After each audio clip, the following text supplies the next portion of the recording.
Hello, everyone. It's Friday, October the 14th. This is probably a little bit of a catch-up, that we didn't have everybody all in, where we'd missed some folks or whatever on the last briefing, but we've had 20 additional deaths. My gosh, I hate this. I hate this so bad. But we're up to 7,470 deaths in West Virginia.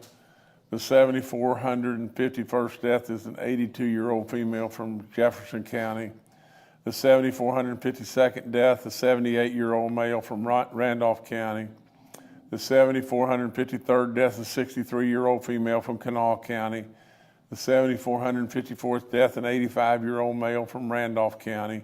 The 7,455th death, a 92-year-old female from Wayne County. The 7,456th death, a 61-year-old female from Kanawha County. The 7,457th death, a 77-year-old female from Raleigh County. The 7,458th death, a 78-year-old female from Raleigh County. The 7,459th death, an 80-year-old female from Cabell County. The 7,460th death, a 64-year-old male from Taylor County. The 7,461st death, a 67-year-old female from Wyoming County. The 7,462nd death, a 91-year-old male from Brooke County. The 7,463rd death, a 72-year-old female from Mercer County. The 7,464th death, a 45-year-old female from Mercer County. That's really sad. They're all sad. The 7,465th death, a 97-year-old female from Raleigh County. The 7,466th death, a 96-year-old female from Jefferson County. The 7,467th death, a 70-year-old female from Kanawha County. The 7,468th death, a 73-year-old female from Taylor County. The 7,469th death, a 72-year-old female from Monongahela County. The 7,470th death in West Virginia is a 99-year-old female from Raleigh County. Bless her soul. Bless all of them. They need your prayers. They need to not feel alone. All their loved ones. Active cases, 903. New positive cases in the last 24 hours, 249.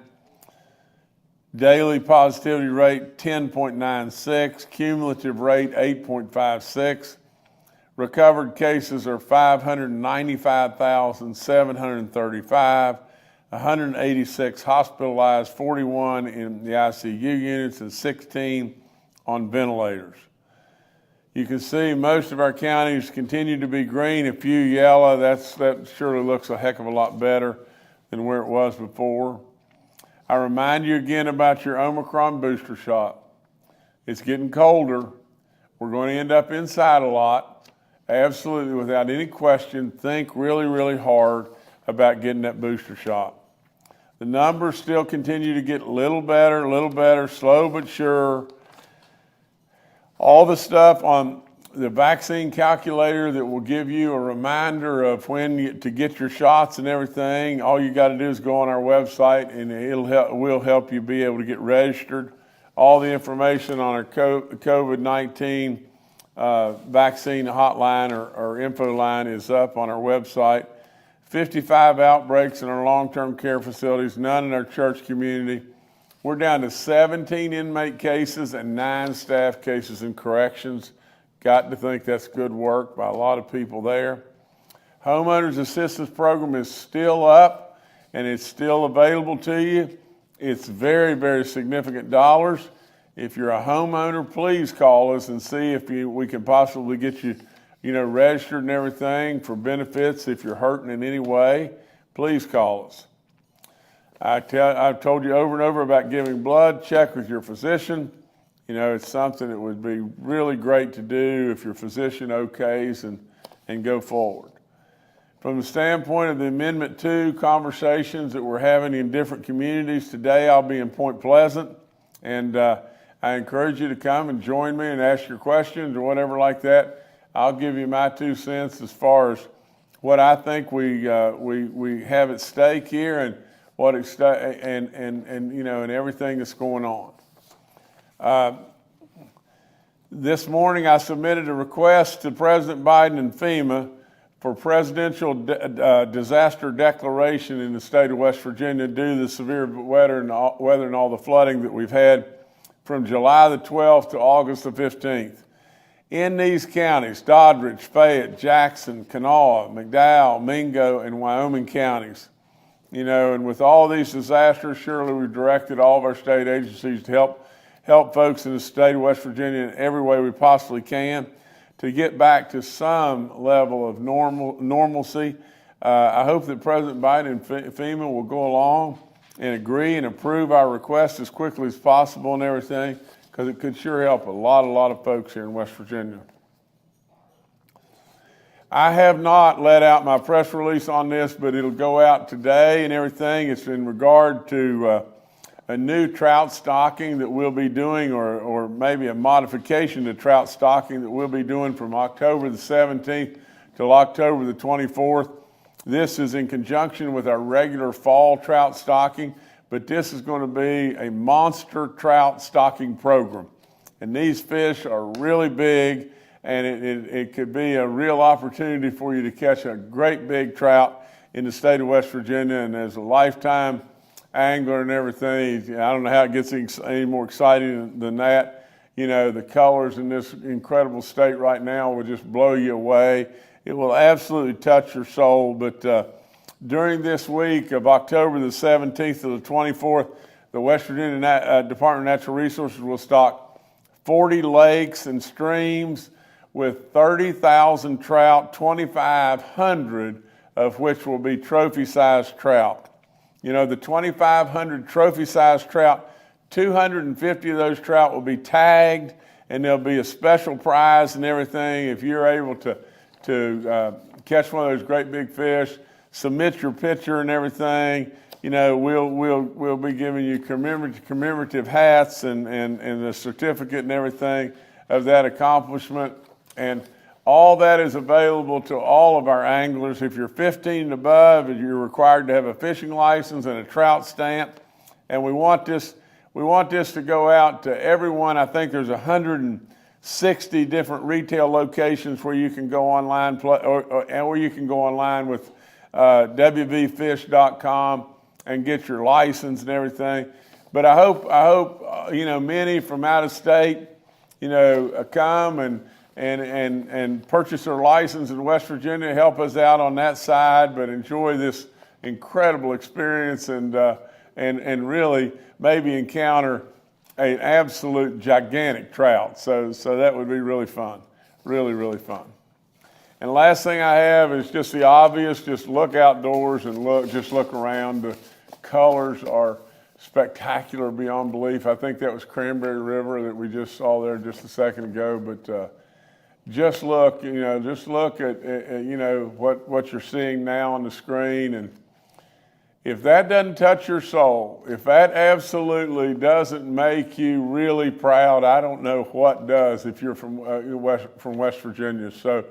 So please get out, enjoy all this.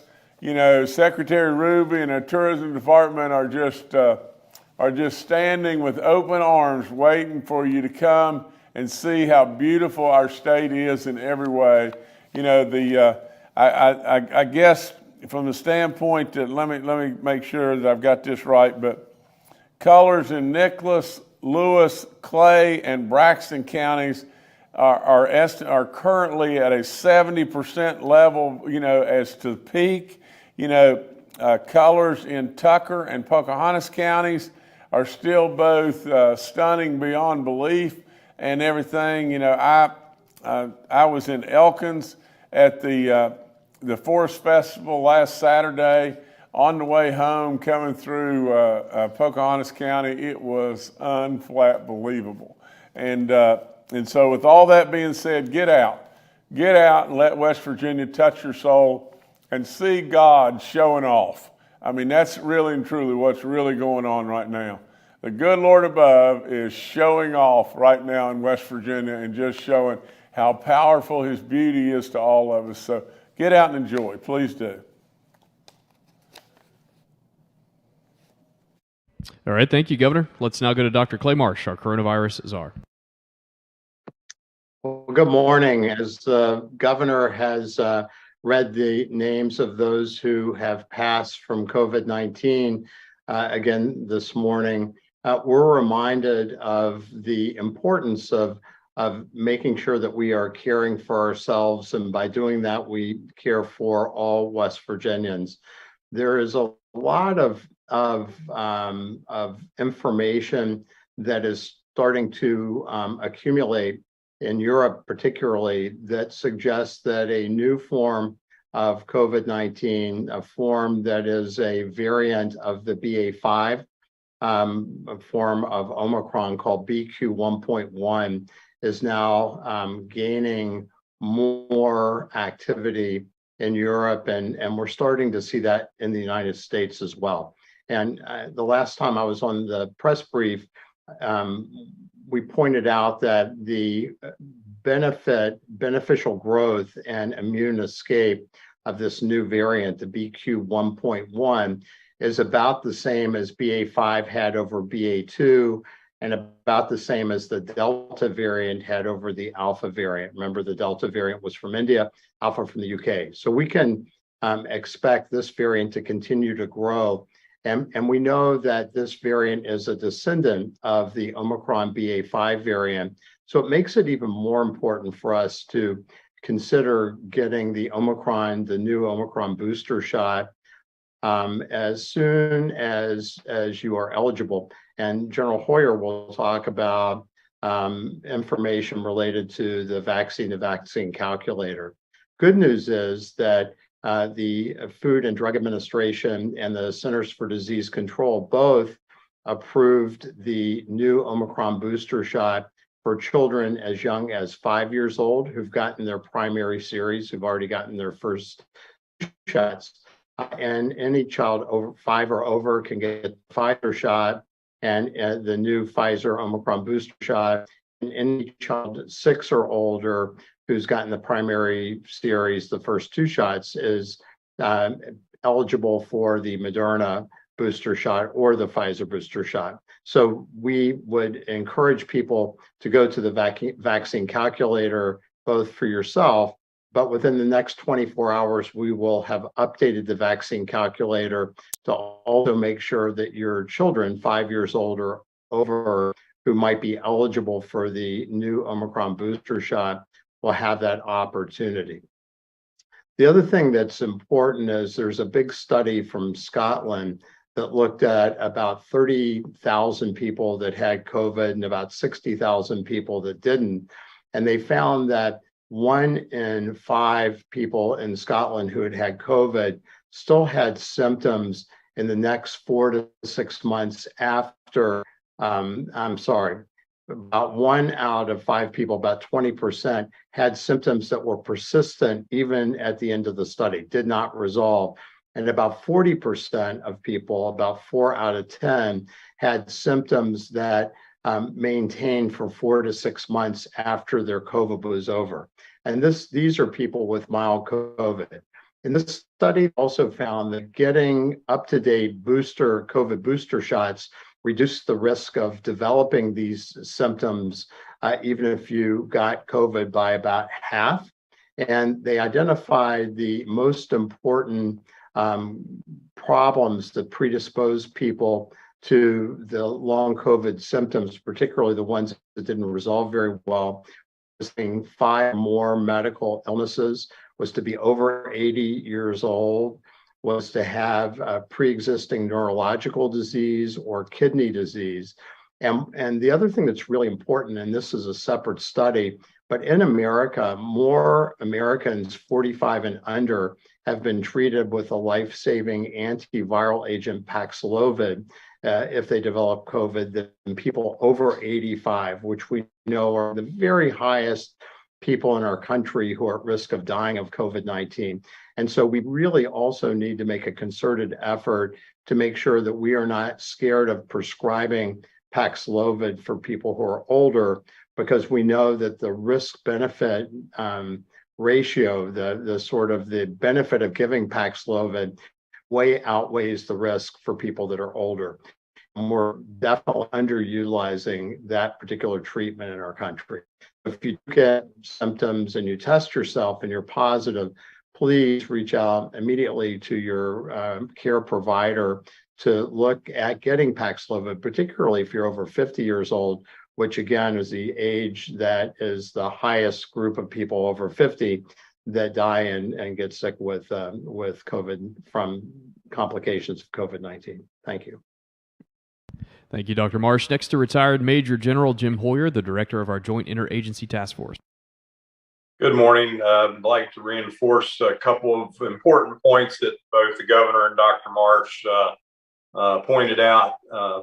First, it is exceptionally important that we continue to press to the message of getting vaccinated, both first dose and the boosters. And we continue to have West Virginians every day getting a first dose. So the governor's effort and our team effort to message to people the importance of the vaccine does continue to work. So we will keep pressing that under his direction.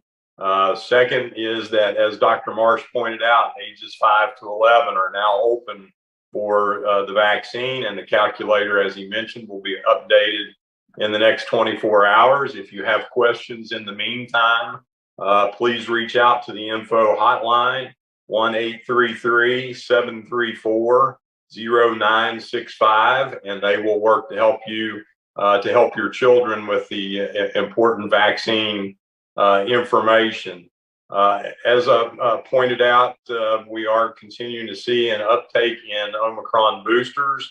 Right now, about 19% of West Virginians over the age of 65 have received their Omicron booster. We know that while that may be ahead of some national numbers, that's not where we need to be from a West Virginia public health perspective. So we will continue to press, particularly for our population over 65, to get those vaccines. As you recall, the numbers of age numbers that the governor read of 20 West Virginians we lost, they are primarily older West Virginians who are vulnerable to this. The other thing is that important, and we are watching at the governor's direction, is not just as we go into fall, the Omicron and other variant issues, but that's now going to be combined with flu season. As Dr. Marsh pointed out, flu season in Australia, which is kind of a mirror for us, was not good. And in talking to a hospital administrator this morning, the concern that we have amongst our hospitals is that combination of Omicron and flu and the challenges and the stress that is going to put on our system. So please go out and get vaccinated. If you haven't had your flu vaccine before Halloween, you're going to be behind schedule and behind the time. So please think about both Omicron booster and flu vaccine. Thank you. Thank you, sir. Dr. Anamjad is also joining us today and is available for questions. We'll now go to questions from members of the media. The first today from Charles Young with WV News.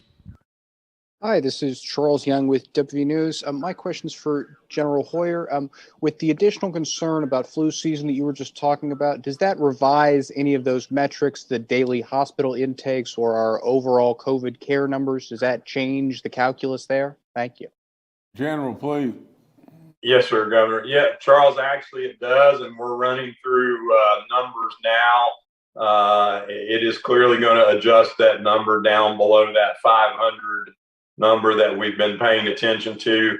Today's number on Omicron was 187. So still in a manageable range, but you are absolutely correct. As we get into, as Governor pointed out, colder weather, winter, and a combination of flu and Omicron, those numbers will adjust, and we'll talk about those next week. Thanks, Charles. Next to Brad McElhenney with West Virginia Metro News. Oh, hey guys, I want to report that I got my booster a couple days ago, and I was knocked out yesterday, buddy, but I'm glad I did it. Hey, Governor, I want to ask you about Amendment 4, which doesn't get as much attention. You've spoken a lot recently about elected representatives being influenced by the swamp. Amendment 4 on the ballot this fall would give elected lawmakers the oversight of rules and guidelines for the State Department of Education. Right now, that responsibility lies with the State Board of Education, whose members you appoint. Do you have a clear opinion on Amendment 4 like you do on Amendment 2? Thank you. Well, I've got an opinion, Brad. I don't know if it's nearly as clear or maybe that I can, articulate. I feel very, very strongly about Amendment 2, and we've been through that bunches of times. As far as Amendment 4, here's my whole thinking. We're not California, and really our educators, or the folks in our education department, whether it be our board or superintendent or whomever it may be, for the most part, these are really, well, in every way, these are really good people, and they're grounded, and their thoughts are sound and solid as they can be. Now, but on the other hand, I guess we really don't know what we're going to run into and who's going to be elected, who's going to be appointed, whatever may come about. So from that standpoint, given some level of oversight from the standpoint to our legislatures, who are good and solid and wise and everything and hopeful, in that way, we sure don't want to have situations to where basically what's going on in a California where you've got rogue people in departments of education that are coming up with ideas that are subjecting children, to things that we would not want our children subjected to. Now, whatever they may be, there are real issues that are going on across this country in lots of different places, and so from that standpoint, I guess what I've given you is the answer that I think that voters should hear from me. From my standpoint, I don't have any problem with an oversight from the legislature's side, from the standpoint of just in case we get into a situation where people are doing things that are just off the chart. But from the standpoint of really what our education folks do every day, they're doing a dadgum good job.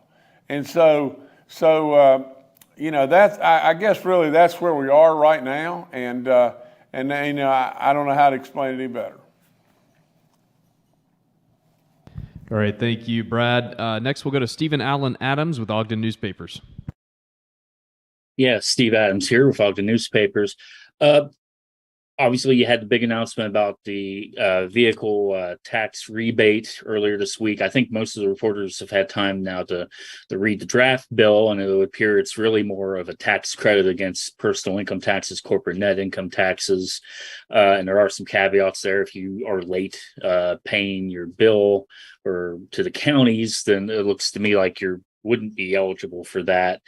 There are some concerns that have been brought up. I had a conversation with Senate Finance Committee Chairman Eric Tarr yesterday that raised the possibility that of situations where counties may be inclined to raise or lift the assessment on vehicles, which would obviously in turn cost the state additional money to pay out those particular not assessments, but what they pay. Also, the possibility that this refund or rebate could also be considered taxable income on the federal level, and then you don't really get the full value of that rebate. I didn't know if you wanted to address any of those particular issues, and more importantly, I think the issue is why this plan specifically is better to do it this way versus the Senate and some Republican plans to just eliminate the tax wholesale altogether. Thank you. Okay, Stephen. I don't. You know me. I'm really blunt, and I just speak in common talk. And the bottom line of the whole thing is, the proponents of Amendment 2, the way they were couching the whole issue, got caught, didn't they? They just got caught. You know, at the end of the day, they're telling everybody over and over, you know, vote for Amendment 2 and get rid of your car tax. Vote for Amendment 2 and get rid of your car tax. When really, at the end of the day, what they wanted you to do is vote for Amendment 2 so they could get rid of your machinery and inventory tax that didn't have anything to do with the car tax at all. They got caught. They just flat got caught. Now they're scurrying in every direction known to man, and they're coming up with every hypothetical that's out there that's off the chart. Tomorrow, we could, if they would tell me they're ready to go, tomorrow we could get rid of the car tax and rebate people back their money. I mean, from the standpoint of, we'd have to do it in that mechanism, but we could do it tomorrow. And if you'll listen to the Secretary of Revenue, Dave Hardy, it could be expedited because he says 80% of them are, you know, is done electronically, and it could be done in a matter of just maybe in minutes. But the idea of, oh, that this is going to take forever to get your rebate back and everything, that's just more just ground fodder. You know, that's nowhere close to being represented in a true way. Now, here's the whole thing. Now the car tax is off the table. You're going to get your car tax taken, you know, to where you do not have to pay your car tax. That's off the table now. Now, really, your vote on Amendment 2 comes down to just this. Do you really want to give up local control and have Charleston take over all your control?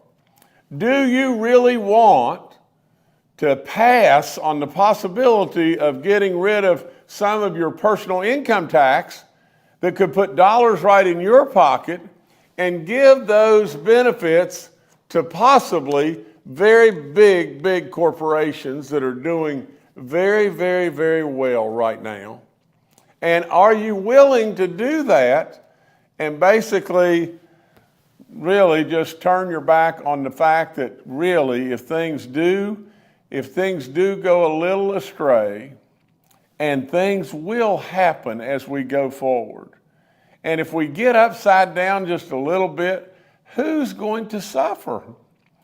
It's going to be our seniors and the schools and the firemen and the policemen and all those people, because things happen along the way. And if things happen along the way, whether it be inflation or PEIA or maybe Medicaid or whatever, you know, calls for demands on government, at that point in time, you're basically standing there, as all counties would, saying, can you please give us our money where we can fund our county, and there's not enough to give. And when there's not enough to give, then absolutely you're going to have to make real cuts across the board to the counties. So, from the standpoint of now that the car tax is out of the way, the car tax is totally out of the way. Now, we can make up things and say all kinds of stuff like, it's going to take you 9 hours to get your car tax money back. Well, I mean, would you really rather change the whole Constitution, give all the control to Charleston, take away local control from the counties, run a great big risk and give great big benefits to gigantic corporations? Would you rather do that? Or would you rather take the 9 minutes and not have to do any of the other stuff and absolutely be whole? And would you rather have a real discussion on something that would really drive growth to West Virginia? And that is get on a pathway of getting your personal income tax gone. At the end of the day, absolutely, I'm going to continue to stand rock solid for Toby and Edith, the people that brung us here, the people that are getting their dinner bucket and going to work every day. Now your car tax is off the table. Toby and Edith are not going to have to pay their car tax. That's all there is to it. Now, it may have to be done in a way to where they pay it and they get the money right back. Dollar for dollar, cent for cent. Everybody, even if you don't pay income tax at all, you get a complete rebate check for your car tax. Now, with all that being said, would you rather now that the car tax issue is gone, and what is so bewildering of all to me is we even crafted our ads, the Senate and whomever, the powers to be crafted ads saying, vote for Amendment 2 and get rid of your car tax. And now Jim Justice is saying he's standing for people getting rid of your car tax. Really and truly, what's being said from the Senate now is we don't stand for people getting their car tax. We wanted a machinery and inventory tax. That's really basically what they're saying. And they're saying that it's going to take you a while to get a rebate check.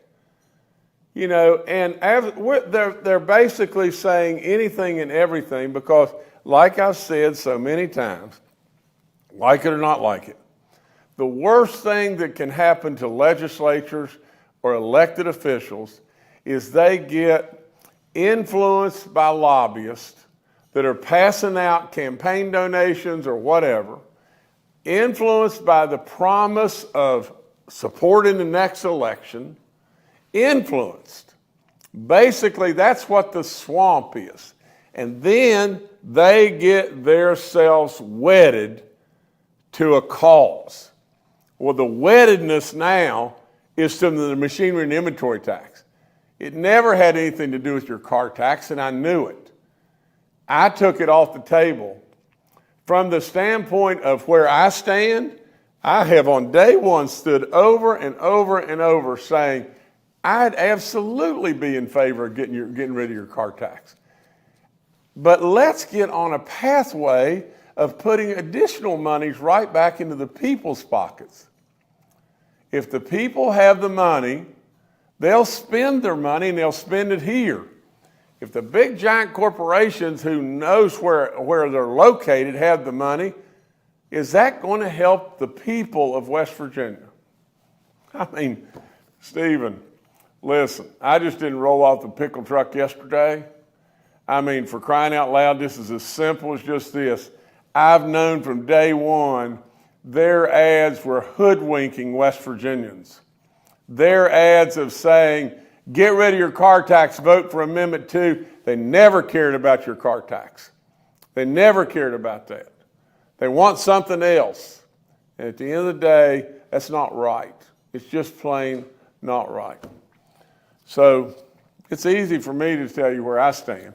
You know, I stand wholeheartedly right now. Get rid of your car tax would be great. You know, we'll make that so easy it's unbelievable. You've got to listen to your experts and everything. The plan was put together with tax and revenue and all those people that I put out there. Without any question, it will absolutely run just as smooth as it can possibly run. And you won't have to change the Constitution. You won't have to absolutely give up all the rights and everything that local counties have today. They won't have to give up their income stream. You won't put at risk your firemen and your policemen in the schools. You won't have to come to Charleston and beg for money every year if you're a county. It's the very reason that 53 out of 55 counties don't want to do this. It's the very reason. You know, this isn't rocket science. That's all there is to it. And all I can do is tell you how I feel about the whole thing. I never wanted to be in a food fight with the Senate. I don't want to be in a food fight at all with the Senate. I've stood over and over and over saying, let's just compromise and work this out. Let's figure a way that is really good for our people to just work this out. There has been no compromise. There's been no offer of compromise. None. Because they're wedded to this. They don't like it being called the swamp, but that is exactly what it is. It's elected officials that have been influenced by whatever the situation may be, And big business is driving the show right now. Now, they've made promises they can't get away from. You know, the only promise I've ever made is to Toby and Edith. And that's what I've done. And that's what I'm going to continue to do. And at the end of the day, I've said it over and over, and I'll do exactly just this. I won't do what they're suggesting to do. You know, at the end of the day, if our people know and they vote for this, I'll be as respectful as I can possibly be. We'll move forward. We'll continue to try to help West Virginians in every way. Absolutely. We're going to be okay for a while, but we should be thinking first and foremost about our kids. We can get rid of our car tax. That's off the table. That's off the table right now in every way.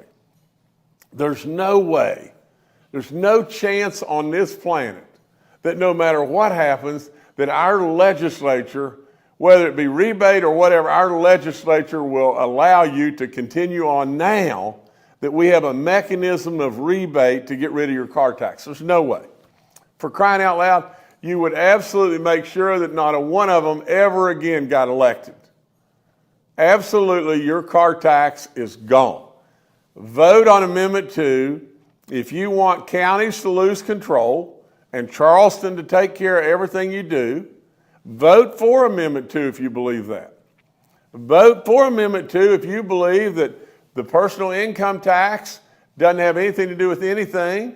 And if you don't listen to me, I'm telling you, I have never had a company yet come to me and say, I'll only come to West Virginia if you get rid of the machinery and inventory tax. None. Zero. And people are coming and they're coming and they're coming. I really believe that people are really hurting. I believe that they're probably going to be hurting worse as the cold weather comes. I believe that gas prices could very well continue to go up. I believe that there's a real live chance that something really bad could happen in Ukraine. Putin is nutty, and if a nuclear weapon would go off over there, think what would happen. Think what would happen. And I don't mean to scare anybody, but the very first thing that would happen is the stock market would drop to 10,000. And if that happened, then really and truly, things that we have here that are dear to our heart, our rainy day fund and everything else, all of a sudden, the earnings from our rainy day fund that keeps us propped up and everything would just go zhoosh. People's 401ks would go zhoosh. All that would happen just boom. Now, and if it happened that way, then in order to keep our bonds from being derated and everything, we're going to have to put money in rainy day. We're going to have to do a lot of things that we're not doing today. At the end of the day, if we do this and we take and we do this, the machinery and inventory stuff in front of the personal income tax and all that, if we do that, we could awaken to a situation tomorrow to where we have obligations to counties and we can't fulfill that. And then we got to cut. And then a lot of these same legislatures, you know what they'll do? They'll come to you and say, well, you got a bunch of waste in the county and that's why we're having to cut. Well, let me tell you, West Virginia is doing dadgum good right now. And we don't need to blow our own legs off. I don't need a food fight. I don't need that at all. But I do need, because I believe it in my soul in every way. You may like hearing this, you may not. But I truly believe that God above made me Jim Justice for a reason. And it's not to sit on my butt when I know something's not right. That's exactly why I'm standing up for exactly what this situation right here. A vote on Amendment 2, a vote for Amendment 2, considering the situation that we're in right now, would be very, very risky and unwise in my book. All right, thanks, Stephen. Governor, back to you. Okay, let me switch channels real quick and just say this. Dr. Marsh, our coronavirus czar and superstars beyond belief, Dr. Amjad, General Hoyer, they're all on with us today. And everything he said to us loud and clear. He said there was a study done in Scotland. And please dial in just 1 second and listen to me. He said a study done in Scotland with 30,000 folks, I think is what he said. I always try to pay attention and everything. And I think he said that 60% of those folks that are still having some level of symptoms, some, long COVID or whatever it may be, some kind of symptoms that aren't going away, they're still not going away. 60% of these 30,000 that had COVID. Now, if that doesn't tell you something, I don't know what in the world we are waiting on about getting an Omicron booster shot or getting your first vaccine. General Hoyer then came in and told us that there's still people every day in West Virginia getting their first vaccination. Well, it's hard to measure how much a life's worth, isn't it? It's hard to measure if it's 3 or 18 or 1,000. How much is that worth? How much is one worth? And so we continue to try to tell you that we think the vaccines are very safe.